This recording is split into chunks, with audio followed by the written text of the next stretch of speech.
Bismillahirrahmanirrahim. Assalamualaikum warahmatullahi wabarakatuh. Alhamdulillahirrabbilalamin. Wabihi nasta'ina ala umuri dunya waddin. La haula wala quwata illa billahil aliyyil azim. Baiklah, di sini kami dari kelompok 4 akan memaparkan mengenai peralihan bahasa. Di sini saya Rina Novita Listiari yang akan memaparkan mengenai yang pertama yaitu pengertian alih kode dan campur kode. Yang pertama yaitu alih kode. Alih kode atau alih bahasa adalah penggunaan varian bahasa lain atau bahasa lain untuk menyesuaikan diri dengan peran atau situasi lain atau karena adanya partisipan lain. Ada 3 kata kunci dalam peristiwa alih kode, yakni peralihan peran, perubahan situasi, dan adanya partisipan lain. Berkenaan dengan peristiwa ini, seorang penutur diharapkan tetap berpegang pada pilihan bahasa tertentu secara tetap. Karena sering terjadinya peralihan ke bahasa lain ini muncul secara tiba-tiba.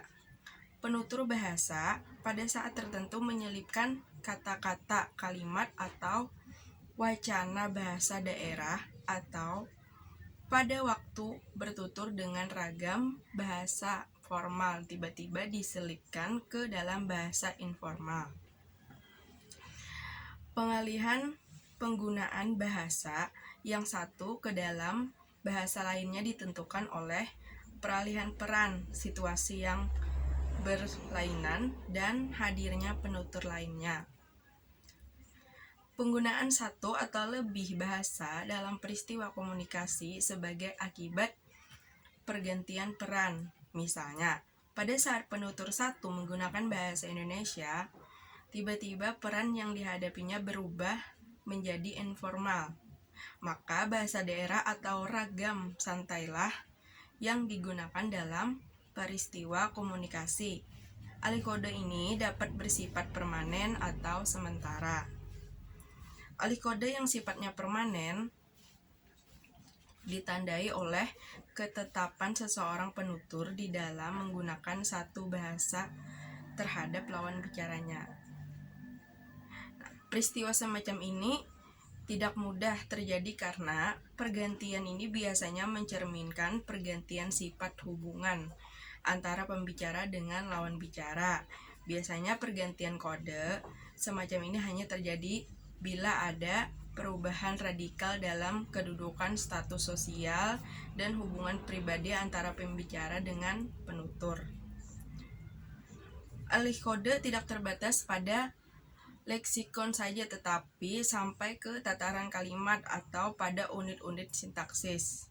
Alih kode yang terjadi antara bahasa-bahasa daerah dalam satu bahasa nasional atau antara dialek dalam suatu bahasa atau antara beberapa ragam dan gaya yang terdapat dalam satu dialek disebut dengan istilah alih kode intelektual. Kalau alih kode yang terjadi dalam masyarakat multilingual disebabkan oleh pergantian dari bahasa alih ke bahasa asing tersebut, alih kode eksternal. Kemudian yang kedua yaitu campur kode. Campur kode terjadi apabila seorang penutur menggunakan suatu bahasa secara dominan, mendukung suatu tuturan disisipi dengan unsur bahasa lainnya. Hal ini biasanya berhubungan dengan karakteristik penutur seperti latar belakang sosial, tingkat pendidikan, dan rasa keagamaan. Biasanya ciri menonjolnya berupa kesantaian atau situasi informasi. Namun bisa terjadi karena keterbatasan bahasa. Ungkapan dalam bahasa tersebut tidak ada padanya sehingga ada keterpaksaan menggunakan bahasa lain walaupun hanya mendukung satu fungsi.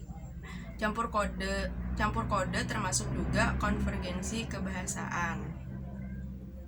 Campur kode ini sering dijumpai dalam peristiwa komunikasi yang ada di masyarakat multilingual. Campur kode adalah penggunaan satuan bahasa dari satu bahasa ke bahasa lain untuk memperluas gaya bahasa atau ragam bahasa tersebut, termasuk di dalamnya pemakaian kata, klausa, idiom, sapaan, dan sebagainya. Antara campur kode dengan alih kode mengalami perbedaan antara lain ditandai fungsi dan ketergantungan masing-masing penutur. Baiklah, ini saja yang dapat saya sampaikan. Salah dan hilaf mohon dimaafkan. Akhirul kalam. Wassalamualaikum warahmatullahi wabarakatuh.